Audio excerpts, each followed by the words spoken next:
I think we're taking steps in multiple areas, right? It depends also who's accessing that information.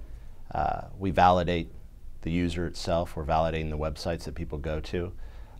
But additionally, we're helping protect the data that sits online, making sure that it's difficult to access by intruders, making sure that we learn from every interaction.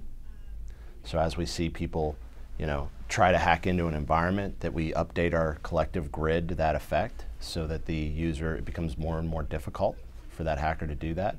And starting to build in behaviors of what to expect out of the different pieces of infrastructure that protect that data.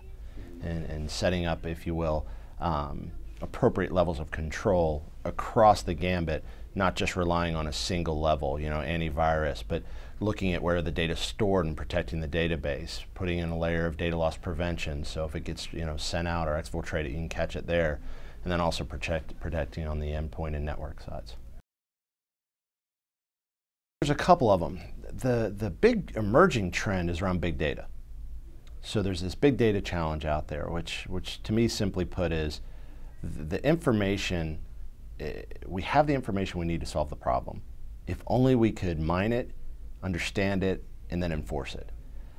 We're seeing organizations start to be very creative with the information they want to use to drive their security posture, looking at systems well beyond your traditional security systems, understanding anomalous behavior in the applications, in user behavior, on top of the actual network activity, transactional information that security's built itself on.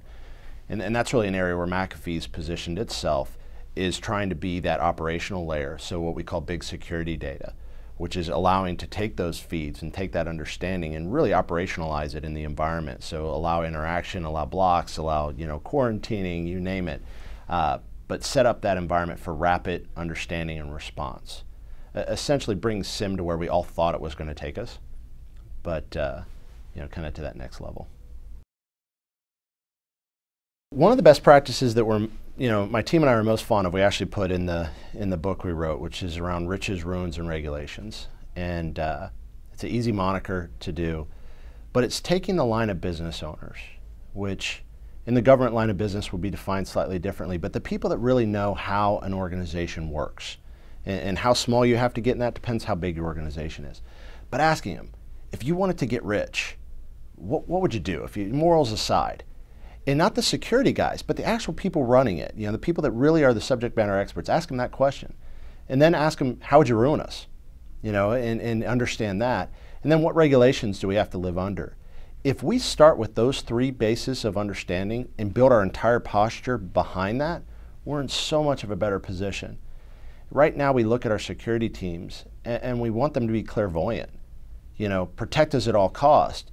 Well, help me out. I can't, give this incredibly unpenetrable shell with a restricted budget, but if you tell me where we really have risk, I can build a shell that is appropriate to our risk. And for that matter, where I can't build it, we can discuss it because you understand as a subject matter expert what's at stake, and I can tell you what I can do, and maybe we can find a way, whether it's process or procedures or technology, to mitigate that.